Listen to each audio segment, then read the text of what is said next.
Hello and welcome to this very special interaction with Dr. Daniel Yergin, Vice Chairman of IHS Market, as they get ready for a second year of CERAWeek, the India Energy Forum in Delhi over this weekend and the next week as well. Dr. Yergin, hi. Congratulations, first of all, for the second year of CERAWeek. And a lot has changed in the last 1 year. The prices, the global cues, industry dynamics, etc. How would you put all of that in perspective? I think that what we've seen is the changes in the oil market, which are quite dramatic.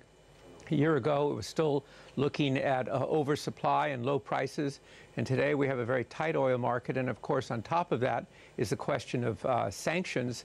And so I think for this CERAWeek in India, it could not be more timely in terms of what we're going to address, because it's so important to what's happening to the Indian economy right now. When it comes to India, as you mentioned, even the prices have been higher. We've seen the currency continue to slide 17% down for the Indian rupee in this year, and that has made the imports really expensive for the Indian markets. As a consumer country, where do you think India stands right now, and what should really we be doing? I think India is in a difficult position on oil now, because it imports 85% of its oil. And of course, with the slide in the rupee, as you point out, this is really driving up the cost. And energy is a very important factor in India's economic growth. So this is a really hot issue, a really serious and important issue. And we're going to have the key players, including the Saudi oil minister and the Secretary General of OPEC, at our conference. So I think it could not be more timely, and every word that's spoken there will be significant for India. Oh, well, absolutely. And especially with the crude oil prices at a 4-year highs, what is your sense? Iran exports continue to decline. We saw 1.6 million barrels in September. That's come down to 1.1 million in the previous week. And, markets are anticipating that we could see some more crude being knocked off from Iran. What has been your sense about the Iran sanctions, the latest statement from U.S. about waivers, extension, etc.? I think that this administration is determined to push down Iranian exports and wants to do it faster and greater volumes than under the Obama administration. And so I think the expectation should be that Iranian exports will be lower than they were last time there were sanctions there. And so that's coming at a time, it's just a few weeks away. And I think that nervousness, anticipation, uncertainty is very much on the oil price. In some ways, it seems to me, when we look at the numbers, that in physical terms, the oil market is balanced. But right now, it's emotionally unbalanced with the imminence of these sanctions, combined with the continuing decline in production in Venezuela and uncertainty about other parts of the world. So it's a dramatic turnaround from where the oil market was even half a year ago. And the kind of statements that we have seen coming from Saudi Arabia and Russia talk about increasing production and assuring that they will be able to fill in the gap. Do you actually see that happening on the quality and the quantity front? I think they're going to do their best. I was just came back from Moscow. I was there with both the Saudi and the Russian ministers, and I think they're both very concerned for stability in the oil market, not seeing these prices continue to go up. They're quite aware of the impact of high oil prices with weakening currencies on countries like India, and they don't see that as good for the world economy, good for them, as well as not good for countries like India. And so their message is that the supplies, they'll do their best, get the supplies there. What they do say is they need to see the demand. But what's of course happening now is supply chains are being changed in anticipation of sanctions. For instance, South Korea completely stopped in August buying Iranian oil, which meant that it had to go to elsewhere for oil. So we're in a very jangly period right now. What would you say works best for India? Because I remember having the same conversation last year as well, that India's dependence only continues to grow from here. The crude oil volatility is something that we will perhaps have to learn to live with. So what would you say the kind of progress that India perhaps is making? Are we in the right direction, and is the pace fast enough? Under Prime Minister Modi and the Honorable Energy Minister Dharmendra Pradhan, We've seen an effort to change the investment environment in India. For decades, India had a situation that did not encourage investment, so it was losing out to other countries around the world that were bringing new supplies on. I think India needs to continue to make progress in attracting both domestic Indian investment and international investment and technology to develop its resources to reduce its dependence. At the same time, it needs to be more efficient in how it uses its oil and its energy. So I think it's, you know, you've got to move on both of those fronts. Oh, well, absolutely. But Dr. Yergin, also... And I should say, by the way, that we can see the degree of... can I just add? We can see the degree of international participation in this CERAWeek forum indicates that international companies are much more interested in coming to India and investing than they would have been 2, 3, 4 years ago. And that doesn't solve the immediate problem, which is a real problem, but it does lay a stronger foundation for the future. And what's your sense really on the U.S. making statements on exemptions and waivers on perhaps Iran's sanction deal? Would you see India in that sense in a sweet spot really? There's been back and forth on waivers, no waivers. I think the U.S.-India relationship is a very important relationship. It's evolved and developed over the last several years, and there's need to be realistic about India's position.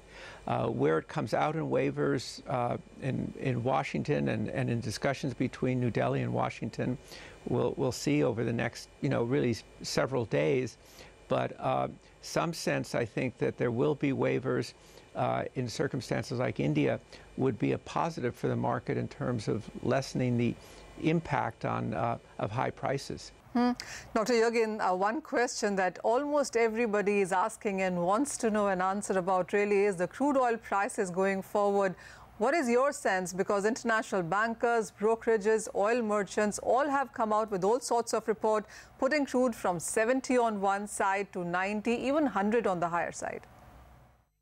I think that really demonstrates, I think the wide range of estimates of prices over the next 6 months really demonstrates the uncertainty that exists. I mean, you could see prices in some circumstances continuing to go up depending upon how these sanctions apply, depending what happens elsewhere, depending with something that people don't think maybe much about, what happens with Venezuela, whose production is declining so rapidly. On the other hand, when we look at 2019, we do see more supply coming into the market. We see more supply coming from Russia. We see the United States, these bottlenecks that are kind of dampening down production growth being reduced.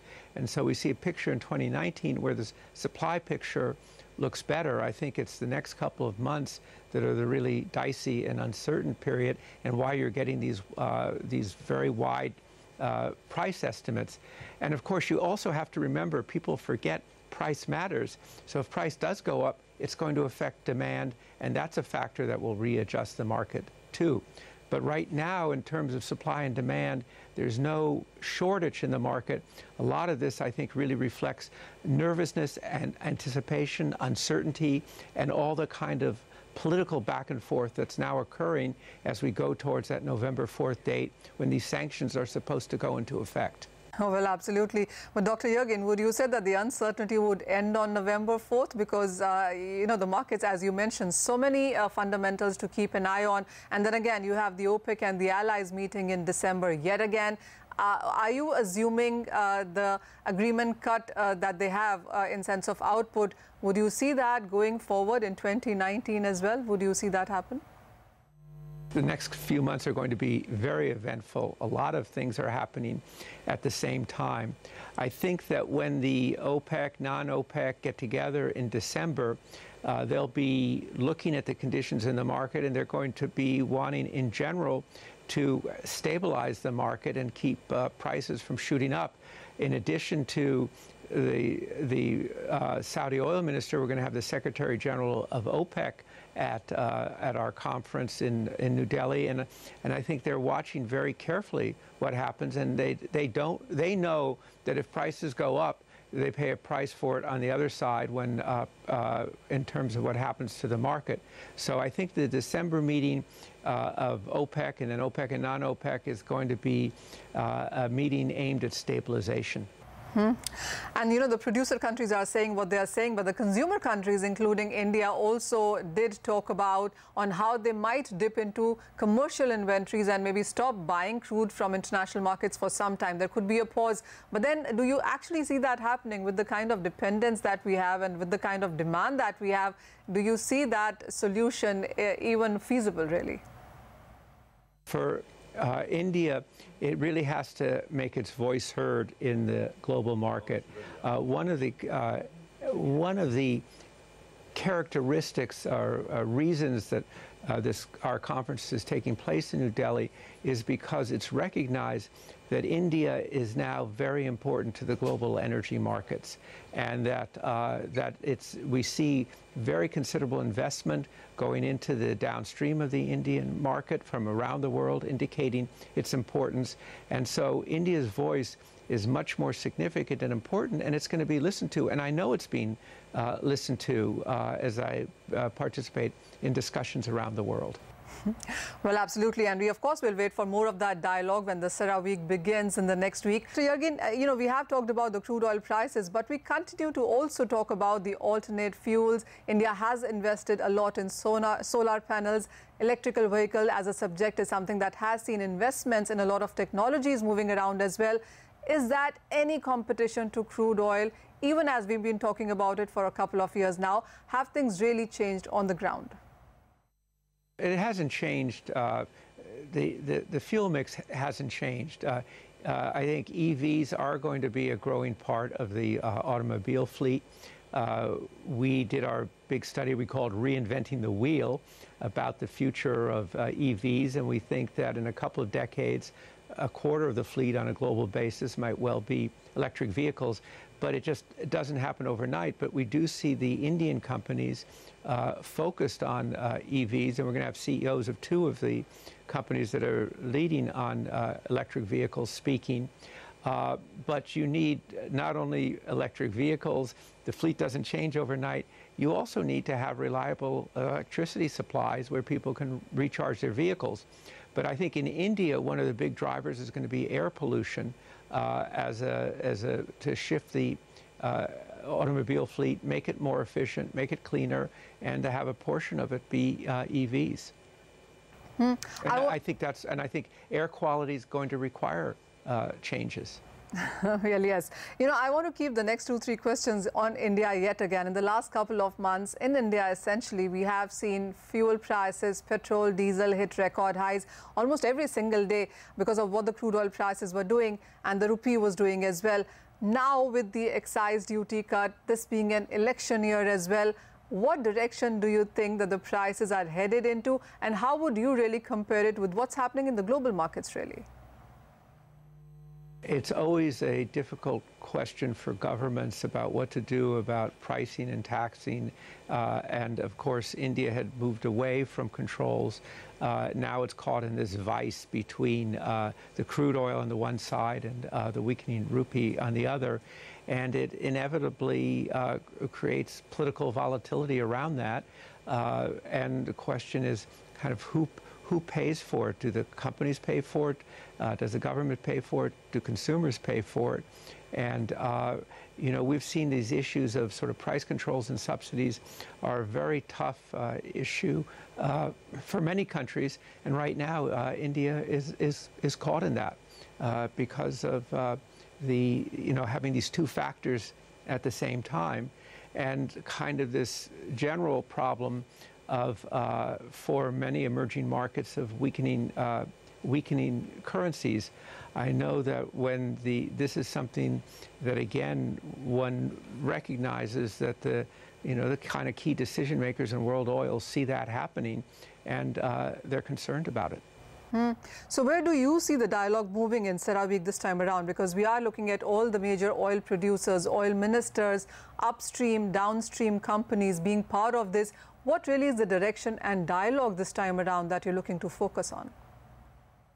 There's a short term and the long term. There's the importance of the global markets to India and India's importance to the global markets. So short term, I think there's going to be an incredible focus on what's going to happen to oil prices, because you're going to have, you know, the key people there, and this dialogue with India is going to be very important. I think longer term, there's also the longer term discussion of ensuring that India has a solid energy basis to support high economic growth for decades to come. And so I think we're going to see a mixture of very topical, near-term, urgent questions combined with very fundamental questions about India's energy future, which is really also India's economic future. India, for the longest time, of course, has been importing from geographically viable places. But we've seen for the first time in last year, the U.S. exports come into the country as well. And that jump has been quite sizable. We've also seen Saudi Arabia increase market share, also increase premium for the Asian consumers. What is your sense, the kind of mix India is looking at in terms of quality, pricing and imports? For India, part of energy security is diversification, and so that means supplies both from the Persian Gulf countries and also from new suppliers. And I think, I was just writing about this in the draft of my new book, I think that this energy trade between India and the United States, which never existed before, is significant in economic terms, in energy security terms, and I also think it's significant in political terms by creating a new dimension to the relationship between the two countries. And I think it's something that really contributes to the overall relationship. And so, you know, a few years ago, you would have said, it's impossible, can't imagine India importing oil or natural gas from the United States, but it's happening, and I think it's a good thing for both countries.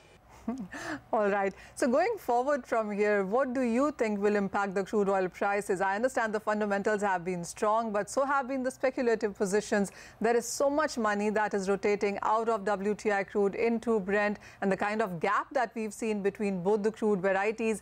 Is it going to be weather? Is it going to be politics, geopolitics, financials? What's your sense on where are we moving from where we stand right now?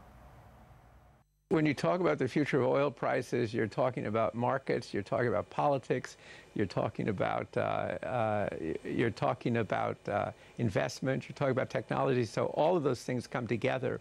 But I think one key development, you point to the gap between WTI and Brent, is the U.S. is bottlenecked right now. Its production capacity amazingly has outrun its pipeline capacity to move oil from the oil fields to the refineries to coastal shipping points. And I think if we see over the course of this year the bottlenecks in the United States fixed, that will have global impact on the market.